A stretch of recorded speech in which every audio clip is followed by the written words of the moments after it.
Hello everybody and welcome back to another tutorial platformer engine. I'm sorry I took a little break. I will take occasional breaks like this, but I'm back now and I might upload daily again. Let's see.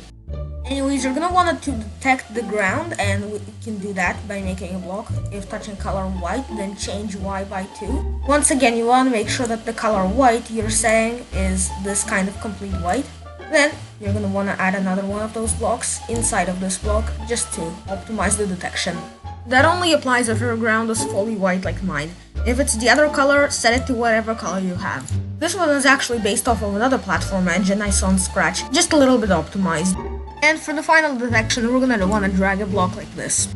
If key up arrow pressed, set Y to 10. So Y is essentially our little velocity right here, and up arrow is what we press in order to detect the jump, so you can switch it to space or whatever you're most comfortable with whenever you want to jump.